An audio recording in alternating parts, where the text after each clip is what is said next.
this is Marnie, and welcome. It's always fun to do these interviews, and today I get to interview Peg Arnold. She's one of our featured speakers at womenspeakers.com, and she has actually come up with a resource called Required Retreats, How to Maximize Times of Forced Quarantine. And so today we're going to have a little conversation about that, about why you need to just trade how you're thinking about lockdown time in order to really maximize the opportunities God has you there. Also, the challenges when that happens to you and how to see the opportunity in it, the mental shift that you can make that changes everything. We're going to talk about how to physically thrive through times of sheltering at home, as well as motivation to stay connected and the spiritual blessing hiding within the times of delight-driven or required retreats. So Peg Arnold is an author, speaker, and dramatist revealing God's love and hope. She brings stories to life because mistakes don't define us, their stories define us. You can learn more over at pegarnold.org. Welcome to you, Peg. Thank you. It's great to be here with you, Marnie. Well, and it's always fun to be together. However we get to be together, whether it's online or in person, we just love getting together. And we were just talking before we came live about how we are, as humans, God built us for relationship, for connection. We need each other. And until we can be together, or whenever we can be together in between times, these online things are super fun. Absolutely. Absolutely. I appreciate this time together. Yeah, thank you. And good to have you here.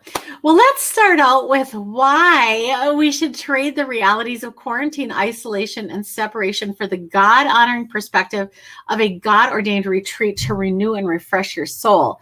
And I just want to, before you, sorry about that, but before you just launch into that, it is super difficult to see a required retreat, a forced quarantine, as anything but that. Mm-hmm. Mm-hmm.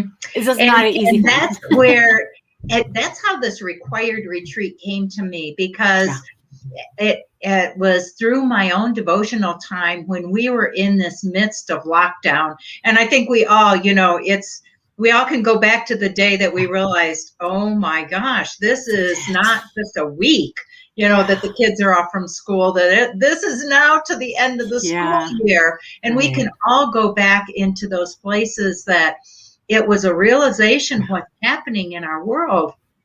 And the words of separation and quarantine and isolation were everywhere on the news. And in my prayers, I'm saying, Lord, you don't want us in a spirit of fear. You want us in taking on faith over fear. Yeah. And that's where this whole idea of required retreat, if we reframe our thinking, and, Mayo Clinic and all these places have done research on if we reframe negative thinking into positive thinking and look at the glass half full rather than half empty, that it not only impacts the way we respond to those around us, it impacts our personal health, it impacts our ability to accomplish goals, it impacts our ability to handle stress. And so I worked with this idea of required retreat to help those that I knew, and I was sharing it with those that I knew, and taking them through a journaling exercise to look at all the different ways we can reframe this horrible and this very uncomfortable and this isolating time to see what God wanted to do with it so that we could use it as a faith growing rather than a fear developing time. Right. And there are, you guys can download that required retreat PDF at Peg's website, but there are times when we want to go away on retreat. Mm-hmm. We're like, now we're ready for a retreat and this is exciting. And it has a whole totally different energy than coming into a required retreat, which is all of a sudden, bam, life comes to a stop. You weren't looking forward to it. In fact, it's really not a good time ever, right? Right. And so you have this opportunity, but then there's the challenges of required retreats and how to reframe that. And as you said, the reframing is such a big deal. But how do you so you take the moment there, you find out, okay, now you're going to quarantine for 10 days. Mm-hmm. Well, take the moment that I'm going to explain where I was when all this happened. We were actually traveling at that March 11th, 12th, and had traveled to a friend's for a wedding, and then thinking we were going to a marriage retreat at the Wind-Shaped Marriage Center in Georgia. I live in Colorado, so this was a big travel. And we were going to go to this marriage retreat afterwards the next weekend. So we thought we were doing a wedding and then this marriage retreat. And all of a sudden, from the time I took off on the airplane to the time I landed, my mailbox, my email was full of 3 canceled speaking engagements that were in April and May. And this is March. I'm going, what is going on? And I talked to my daughter and she said, oh no, Mom, the grandchildren's program at school has been canceled and they're going to be home now for 2 weeks. And, you know, we're away from home. Now we're thinking, is our plane, you know, what's going to go on? Right. And now even our interactions are very different because we're away from home and now we're trying to social distance, and that's a whole new, I don't think they even had social distancing as a term at that time. But everybody's kind of particular and we're aware of the hugs, but we have to get back home.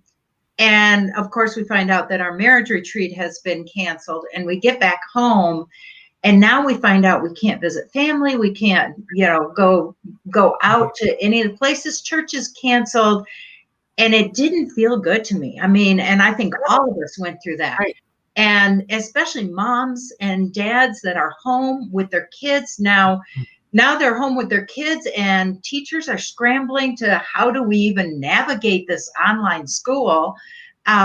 Everybody was thrown into a tizzy, which was really critical. It was a critical crisis for everyone. And there became this whole welling up of fear within everyone. And in the news, we were getting statistics, and watching the news created and made that fear grow even more. And we know, those of us that are believers know that we have a God who is not a God of fear. He is a God of faith and confidence, and he is not going to leave us alone in those crises. And so it was, how do we change our perspective of taking these things off of our calendar, of looking at our day-to-day life, and the fear of finances, the fear of how are we going to shop, the fear of what am I going to do with these kids, and I balance my job, or am I even going to have a job? Right. All of those fears became that critical crisis for each one of us. And we were thrown into those negative terms of the quarantine and the isolation. So it was looking, where could God show us? Because we know in every single crisis, we may not find it in the crisis, Marnie. You know, we may not see it right away. But with every crisis, God is going to show us a jewel. God is going to reveal something new to us. And it was being able, I have my glasses, it was putting on those glasses.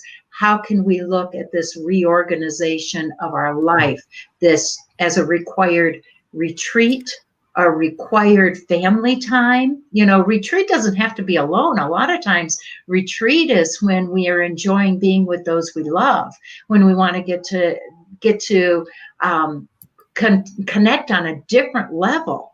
And so required retreat made me look at, how can we change this? I know my daughter, who had her kids at home, she was trying to rework how to have fun as a family.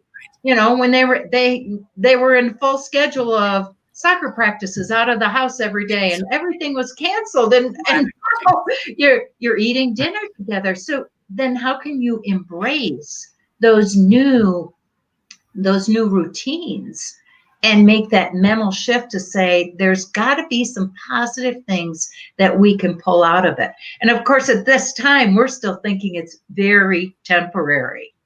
And now to speak about it, and we're looking back at it a year, we're going into a year that we have been in this.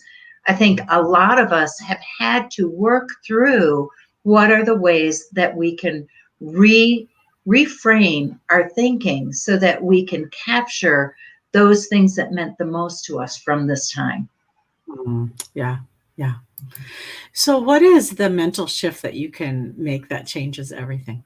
Well, when I thought about the mental shift, I've mentioned even I wrote this up as a way to kind of process through it. And it was kind of interesting because then I would watch our church and my pastor would say, now don't watch too much news.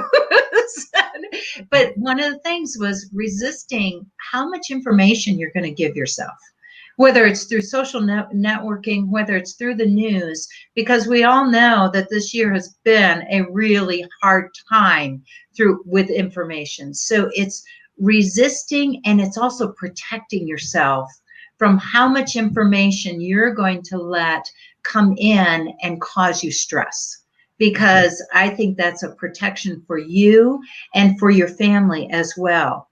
Another thing is I turned to scripture, and one of the scriptures that really carried me in changing that mental shift was Philippians 4. Philippians 4, it starts with, rejoice always, rejoice in everything, let your gentleness be evident to all, for the Lord is near. But then it goes, do not be anxious about anything, but through prayer and petition with thanksgiving, make your requests known to God. I think all of us were on our knees making our requests known to God.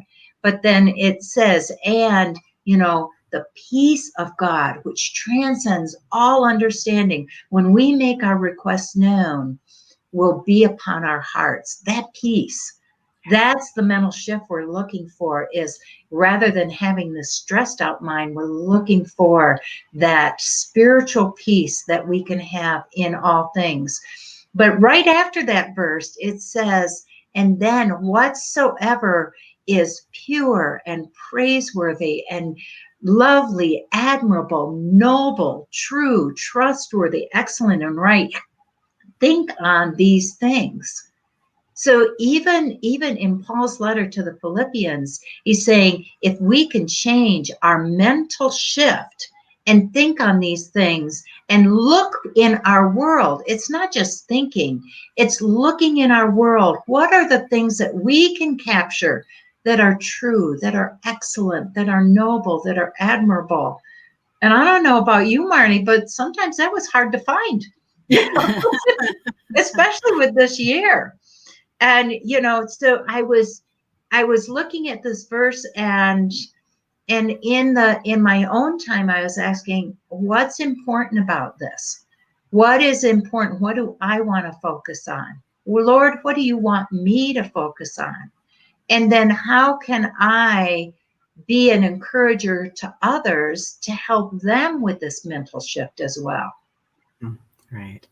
Yeah, I was thinking as you were talking about the beautiful opportunity for exchange that we have with God. We lift up our fear and he gives us peace. We lift up our sadness and he gives us joy. We lift up our impatience and he gives us patience. Right. We have this ability, but it requires us to participate.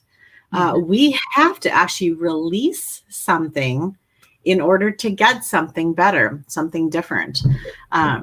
And the way I like to think of that is when we have a glass that's full, if we have a glass that's full, and if it's full of worries, it's full of rocks, we have to take those rocks out so that God can then put some blessings in there. And so it requires us to kind of tip open our heart or our mind or our soul and tip over and just pour out those fears, those challenges, those worries, those anxieties, so that it can give us that peace and contentment. So I want to talk about that for just a minute too, because in my book, Flow Through Vessel, I talk a lot about this, how a lot of times what we do in those moments is that we tip out our worries, our fears, our concerns to somebody. Usually the people we love the most, right? Get all of our junk, but they really weren't ever created to carry that. people were not actually created with the capacity to carry the weight of my disappointment with life. Right. And God says he's always present with us, and he wants us to bring every care, every concern to him.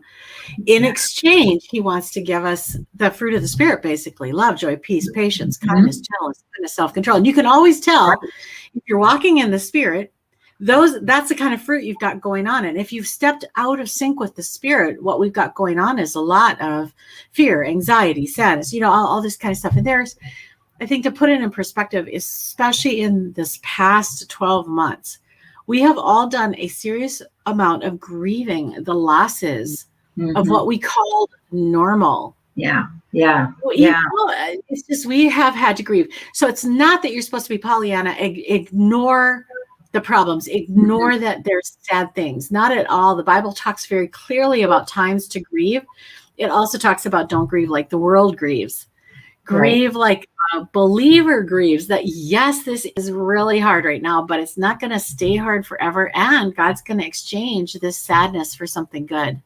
Absolutely. And I think of Romans 5, where it says, suffering. We know that we should rejoice in sufferings, which is hard, but suffering gives us those muscles of perseverance. And then perseverance produces that character, and character is then what leads us into that hope.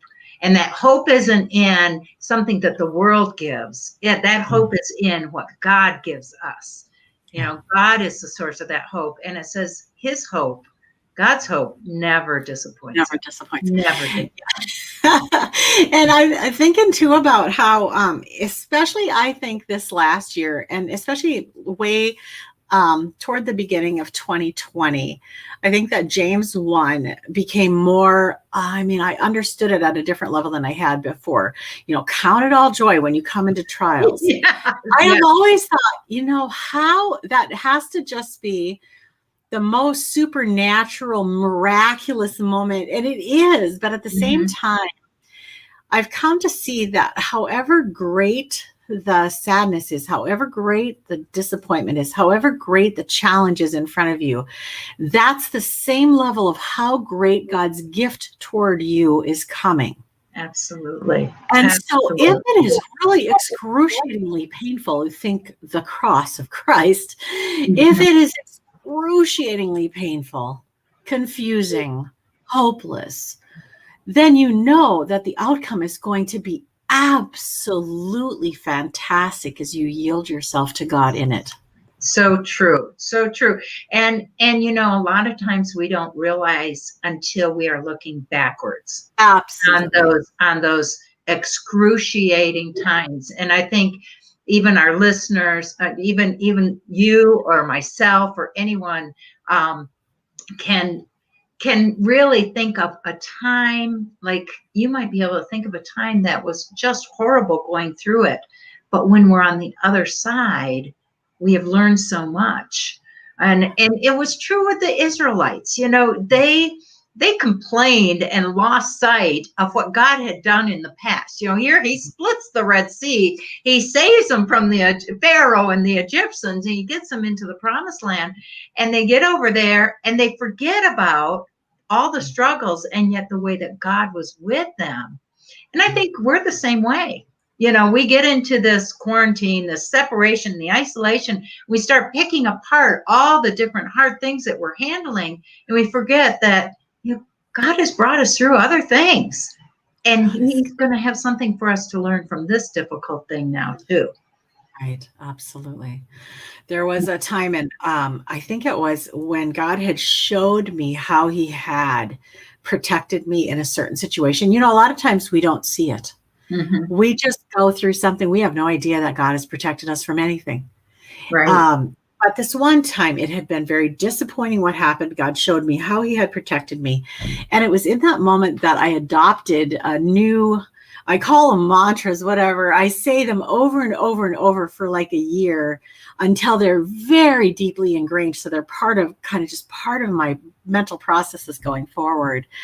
But in that year, I said over and over and over, whenever something challenging would come, I would say, I want to be as grateful in this moment as I will be when I see you face to face and I understand how you were protecting and providing for me here. Yes. Because I know that at that second, I'm going to fall face down and I'm going to be saying, sorry, sorry, sorry, sorry. Because we have so little faith. As soon as it's painful for us, we think, God, where are you? But he didn't go anywhere. He doesn't go anywhere. We lose sight of him. Yeah. It's us that loses sight of him because he's always there. To focus on pain. And I just this week, Marnie, I had my husband was away, and so and we're caring for my sister-in-law who was struck down with something that was horrible during this COVID time. So she's living with us, and we're taking care of her dog. Well, I'm the one walking the dog, and so when I took the dog out, it actually got in a dog fight. So I'm sitting there prying these dogs. If you've ever been near a dog fight, you know the adrenaline rush that goes with that. And so I'm so fearful for how this little dog is. And I'm sharing this for a reason. And then I'm on my way home, and there's been a little bit of snow, and I'm carrying this dog, hoping that, we're going to nurse the wounds. And I slip and I fall on the ice, and I'm flat on my back. So when you talk, but God was still in that, in the midst of it. My adrenaline is rushing, and just, praying that my poor little dog I'm more concerned about the dog than myself, even on my back, even though I can't move. And but I look back on it, and in each step of that morning, in spite of how horrible it was, I can see where God was there. There were neighbors outside when it happened. There were neighbors that came right away to my rescue. There were neighbors that, came in and helped us with the dog. I mean, they were the hands and feet of Jesus to us. And that was all God, because the timing of some of them being home at that time required for God to know that they had to have their day off that day so that they could be there. And so there are things that when we look back, when we were challenged and we were overwhelmed, there are, like I said, there are jewels within that God is reassuring that I am always with you. Do not be afraid. I hold you in my righteous right hand. And isn't it wonderful? We have a God that loves us in every single moment, even though we don't see him. What you were saying there is coming to mind, that poster or word art that goes, there is always, always, always something for which to be thankful. Yeah. And I think that's that mental shift, be with that, do not be anxious, but take your prayers and petitions with thanksgiving. It's that mental shift of looking for what we can be thankful for in spite, we've been through unemployment, and the financial, not at this time during COVID, but I remember my kids were going into college, but there were still things to be thankful for in spite of being fearful for what was going on. Yeah, it's a beautiful exchange of the eyes of faith for the eyes of fear. You see different things. It's important that we replace faith over fear. Yeah. So how do we physically survive or even thrive through times of shelter? So I think and that's some things we always forget during, being in shelter, being quarantined and isolation. And a lot of us really did lean towards the comfort foods. All of a sudden we're home and everybody's learning to cook. I remember we couldn't even find yeast and flour because everybody was making homemade bread. But it's taking care of our bodies physically and making sure that we're getting still the sleep. We are not spending too much time on electronics, but we're spending more time with people. Although maybe electronics is the way you're spending with people if you live by yourself, especially. But I'm thinking more feeding ourselves with amusement, entertainment. The entertainment that we don't need.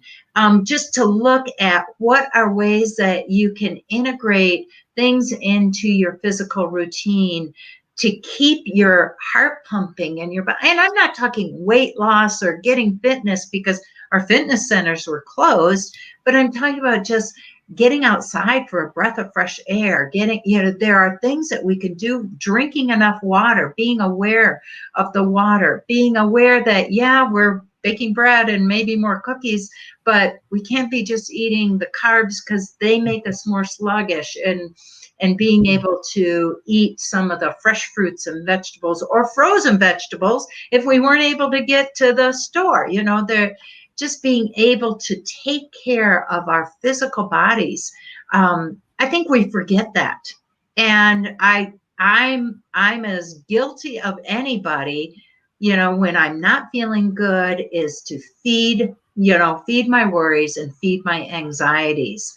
And I find out if I spend my time doing that, then it's going to exasperate my frustration. It's going to exasperate me not feeling good and not being able to make that mental shift. Because I honestly feel when our bodies are strong, when we are feeling healthy, when we're getting enough sleep, we're getting the water, we're getting the nutrition, and just activity can just be making sure we get up and walk. I put the reminder on my phone, get up and walk every hour. Even though you might be reading or you might be sitting a lot, get up and walk around the house. Get outside. If you have a dog, that's a perfect reason to get outside. We didn't have a dog during that time when we were doing it. And also then looking, where's our time going? Are we spending our time doing things that is feeding us in positive ways? Or are we spending our time doing things that maybe could be taken off our schedule? Because all of us are looking at our schedules. They were being reframed in completely new ways. So it was learning, how do we manage those schedules in positive ways? Mm-hmm. Yeah, I was thinking about it being kind of a vicious cycle. So the more you sit around, watch TV, actually the less energy you have. So you think, I'm just going to sit down and watch some TV and then I'll be energized and revitalized. But that usually isn't how it goes. Right. It might, especially for some types of things, it can be, but it usually has the exact opposite. In fact, when I train the REST program, you have to actually take notes, kind of do like a little science experiment with yourself and say, when I finish this, do I feel energized and ready to work? Or do I feel like I want a nap? What a great exercise. Yeah. Because actually some of the things we think, like I used to think that sitting in the sun, just going out and having a break and sitting in the sun would energize me. But in fact, that makes me tired. When I come in from the sun and from whatever wind is going on, I come in and I feel like I want a nap. I maybe just slept for 15 minutes. Wow. I come in needing a nap.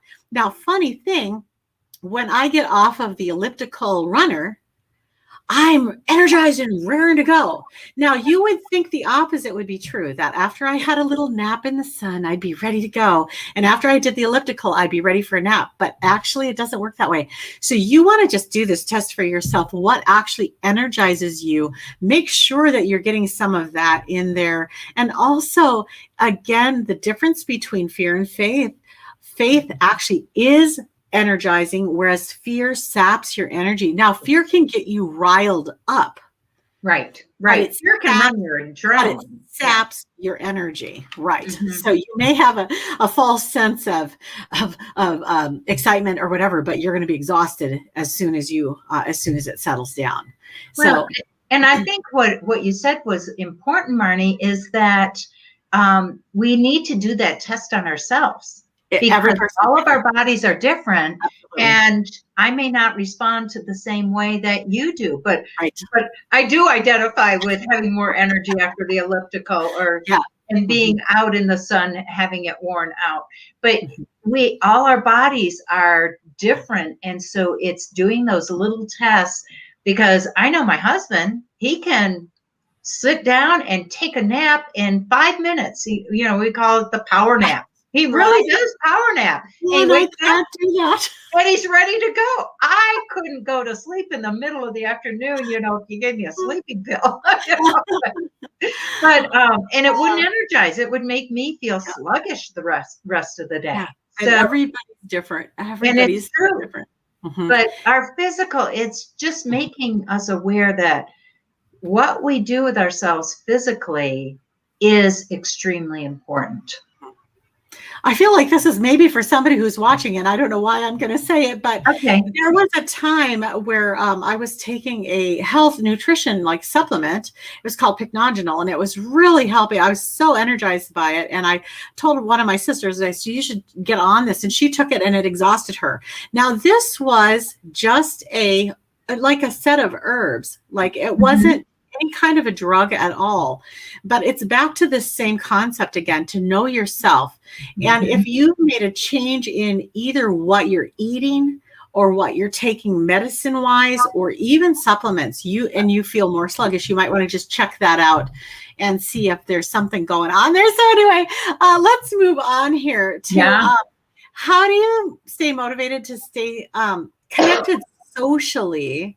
We were talking about this because in the women's ministries, we're all so ready to get together and to hug and, to be close in small prayer groups. And, God built us for this. And this has been a very long season of quite a bit of separation. And so while we're still coming, we aren't out of this yet. I'm praying that we will soon be, but we are still in a season of extensive separation compared to normal, compared to what we grew up with, what all of us are used to. So how do we stay connected, and what are some strategies that you've come up with? Well, I think everybody got real creative during this time. Sure. I was so impressed, even with the car parades and people, you look at the ways people got creative to connect with each other. We called them driveway visits or driveway drops, and you saw people social distancing and being outside. I think people have gotten really creative because everyone is in need of this content. And so it's realizing that especially, and I think of a friend that said, living alone during this time was extremely difficult. But being able to reach out, and when God puts somebody on your mind, to take the time to reach out to that person, whether you give them a phone call, whether you send them a card, but making sure that we are cognizant and making it a priority to reach out in the ways that we can.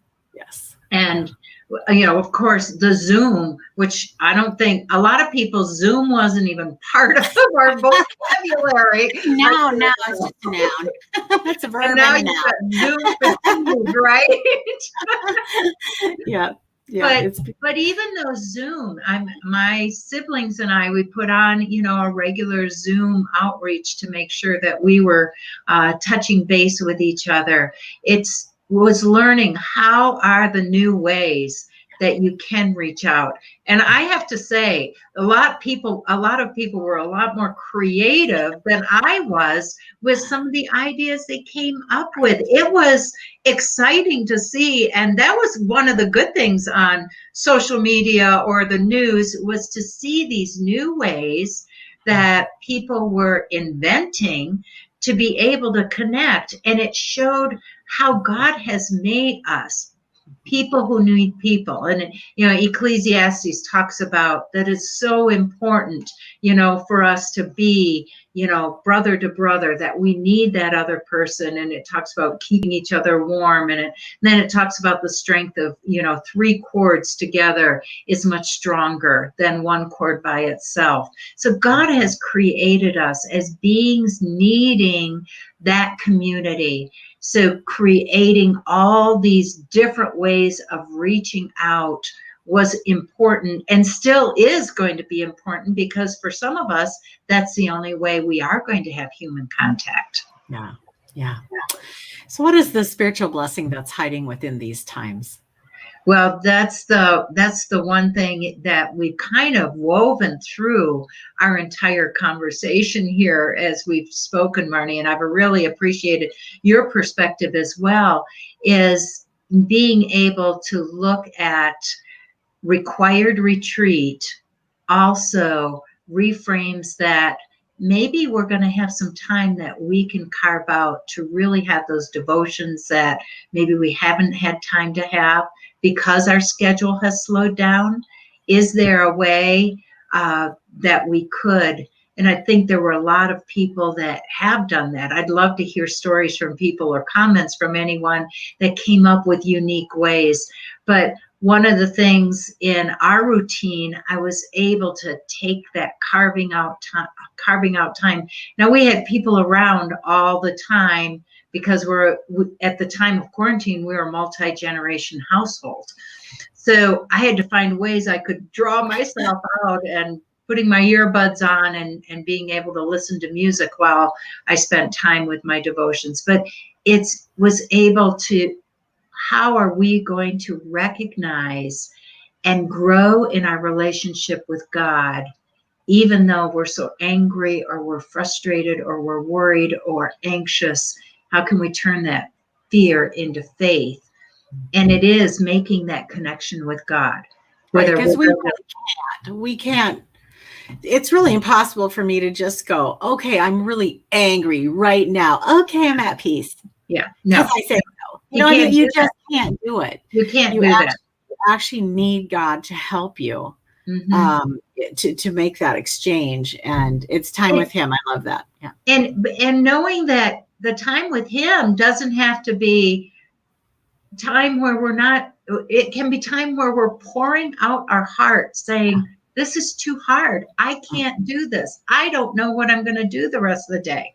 I've got a 2-year-old that is nagging me and all I am is short with him and he's being mean and wants to hit me. I'm thinking of young moms that, and there's no playground to take them out to because every playground is closed. I think God is there to hear whatever emotion we have. And I know when you read research, it says that if you can say what is inside, the gunk that is weighing you down, when you speak it out, it is like taking weights off of you to open up so that you can get a refreshment. And that's that exchange that we talked about a little bit earlier, taking something off your plate so that God can replace it with his peace, his hope, his goodness. And it's so important to recognize, and King David in the Psalms especially teaches us this, that God actually loves it when we direct those kinds of bad, awful, painful, heavy emotions at him. He never made another person around you to be able to carry the weight of your disappointment. Our family members, our husbands, our friends, our children, they were never built to be our venting place, our dumping ground for our pain. And we share our sadnesses with them. But I really believe that what David modeled in the Psalms for us, he models coming into the presence of God with thanksgiving, saying, thank you. You're here to listen to this right now. Blah, just. Yes. Let him have it, because that's what he calls humility. The difference between pride and humility is pride says, I can do it myself. I really don't need God. Me and my friends are going to work this out. Yeah. And humility says, unless there is a God, there is no hope for me. That's humility. Right. And so he's just waiting for you to come and dump your junk on him. And I think a lot of people really get confused about that they think they have to dress up Sunday best for God. And it's like, it's just the opposite. Yeah, of course you come to him with honor and respect, but at the same time, he really wants us to bring us our garbage to him so that he can exchange it for his glory, his beautiful gifts that he wants to give us. That I am so glad you said that is so true. And one of the exercises that really helped me was to take one of those Psalms of David, one of his lamenting psalms where he is saying, the world is against me, that, I am just being attacked from all different sides. But take that psalm and rewrite it and saying, Lord, I am exhausted. I am being, I don't know where to turn. And you put your own words in David's lament. And instead of the Israelites or, the wars that he was having, talk about the conflicts and the fears that you're experiencing, your own anxieties, your own worries. And I had a hard time learning how to pray like that. When you said, don't dress up with your Sunday best, when we first learned to pray, it's the Lord's Prayer, and they should be all these recited prayers. Right. Now, and I learned to take those lamenting Psalms of David and be able to, because he does start with praise. He does start with, Lord, you are the mighty God. And then he goes into all the troubles he has. And it helped me to be able to give words to all my struggles and my anxieties that I was facing. And then he ends it with praise again.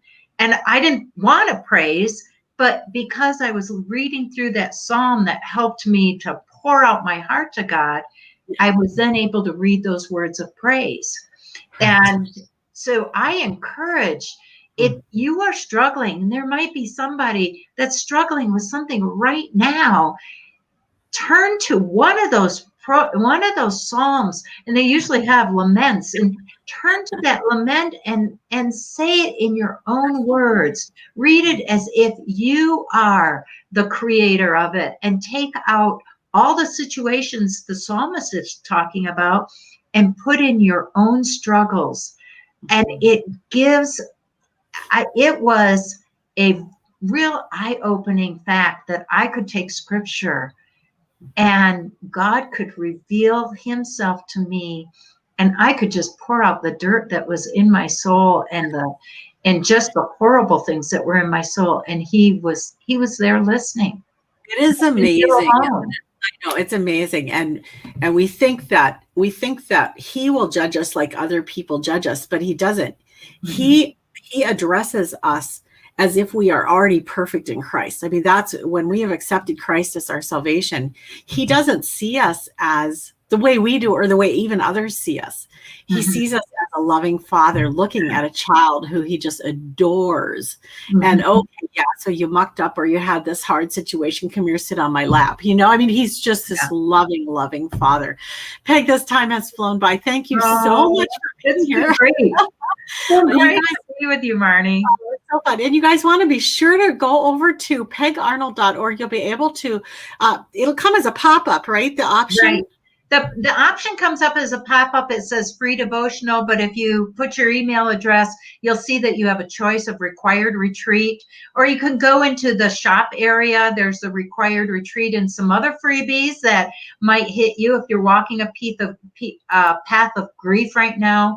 There's a grief poem freebie that, and I don't hate calling grief a freebie for grief, but it's a poem talking about going through the process of grief. And then there is a devotional called Devotions for the Distracted Heart. If you purchase one off my website, I'll send you a free journal with it that coincides with it. But I would love to hear from you if this required retreat has meant something to you. It's a personal journaling exercise that you can get. And then I'm working on something called Restoring Reentry, because what did we learn from required retreat that we want to hold on to as we reenter into what's going to be our new normal? So I'm working on a new journaling exercise with that, and that will be available soon as well. Awesome. Well, thank you again, Peg, for being here. And thanks you guys for joining us. So fun to have you. And you can learn more about Peg, of course, at her website, pegarnold.org. And if you are interested in having her come to speak to your group, either online or on premise, or we're learning about the new hybrid online and on premise all at the same time now. Absolutely. At womenspeakers.com. And you guys have a wonderful day. See you next time. Bye-bye.